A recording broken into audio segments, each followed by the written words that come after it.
The next major event that took place in 1297, Alauddin Khilji invaded, he became Sultan.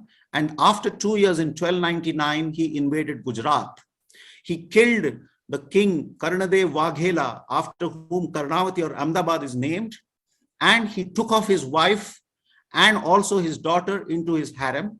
But he also kidnapped and converted 2 young men from the martial Bharwad or the Parwari community, one of whom was named Hassan, his brother was named as Hisamuddin. Now, these 2 brothers were subjected to torture, to sexual exploitation.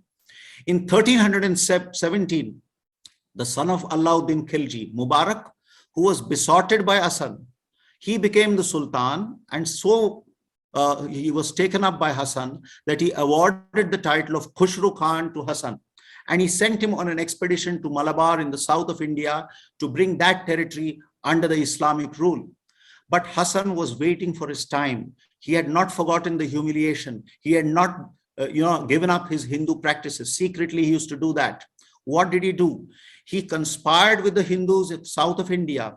He told the Sultan that my relatives want to convert to Islam, but they don't want to face you in daylight. They want to come at night time. The Sultan agreed. What does Khusru Khan do? He comes with his relatives, and his maternal uncle Ranadhol kills the Sultan in the dead of the night. Khusru Khan marries off Devala Devi, the daughter of Karnadev Waghela, who was killed by Alauddin Khilji. And what does Khusru Khan do? He crowns himself the Sultan. He takes upon himself the title of Nasiruddin Khusru. The copies of the Quran were used as seats. Idols were set up in the pulpits of the mosques, and the wives and the handmaids of Muslim nobles were married off to Hindus.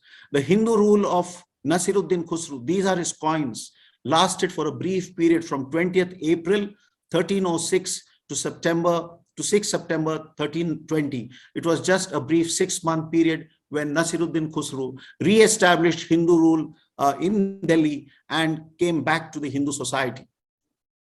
The first martyrdom for the cause of Shuddhi was of an unnamed Brahmin who lived in Delhi. What I am telling you is actually an eyewitness account by the historian Ziauddin Bharani, who lived in the time of Firoz Shah Tughlaq. In 1375, an old Brahmin in Delhi, I'm quoting Ziauddin Bharani, okay? He persisted in publicly performing worship of idols in his house. And interestingly, both Muslims, obviously they were converted Hindus, so both Muslims and Hindus used to resort to idol worship. And how does Ziauddin Bharani describe this Brahmin? He says the Brahmin had perverted Muhammadan women and had led them to become infidels. The Brahmin was brought before the Sultan Firoz Shah Tughlaq, and Firoz Shah Tughlaq gave him an option of either embracing death or embracing Islam. The Brahmin refused to embrace Islam. He was tied up to a wooden plaque, and he was burnt alive. This is the first martyrdom for the cause of Shuddhi of this unnamed Brahmin.